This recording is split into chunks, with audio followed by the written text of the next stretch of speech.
Night Mode and Mr. Furious Records. I'm going to show you a patch from my new album, Continuing Worlds. I'm not going to recreate this entire patch.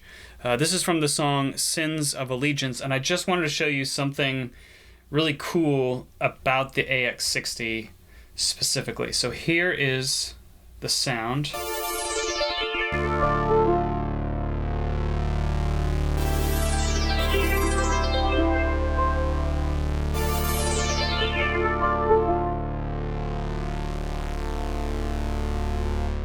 And what I love about this sound is, of course, the sort of plucky arpeggio type thing that's happening automatically. You can see I'm not using the arpeggiator.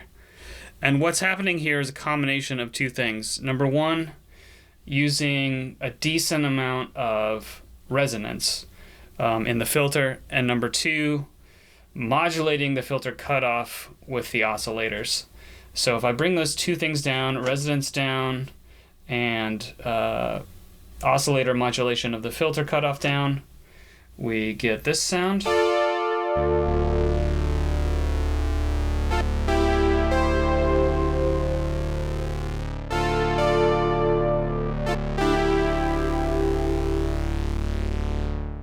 Nice, but kind of plain and definitely lacking that plucky thing. So let's bring the resonance back up to about halfway, which is pretty high on this synth. The resonance on this synth is crazy.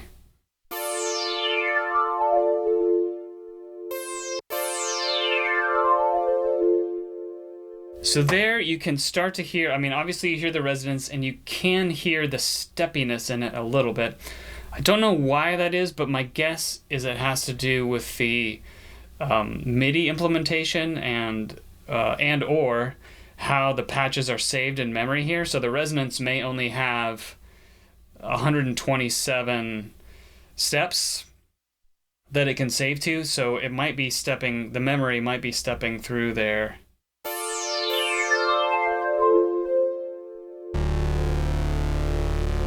It's easier to hear in the higher register, I guess.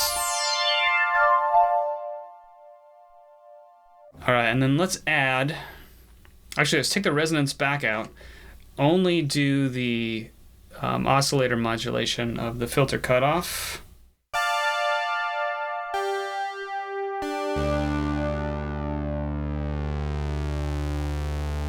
So again, that's a cool sound, but it's not quite doing the steppy thing by itself. The steppiness is coming from the resonance. But if we do both,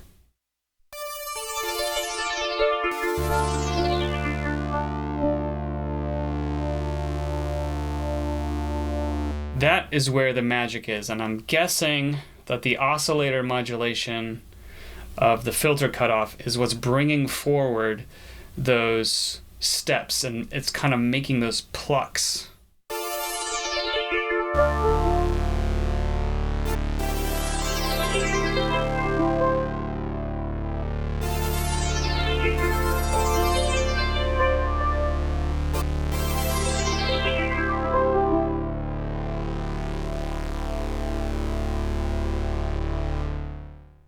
And that's the sound that inspired Sins of Allegiance.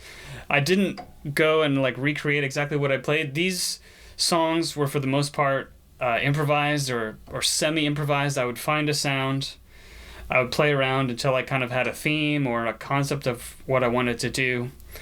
I would record a few takes of a performance and pick the best one, and that's what you hear. And I wouldn't revisit it after that. So it's really hard to try and recreate exactly what I played because I only played it once. But that's the sound that inspired Sins of Allegiance.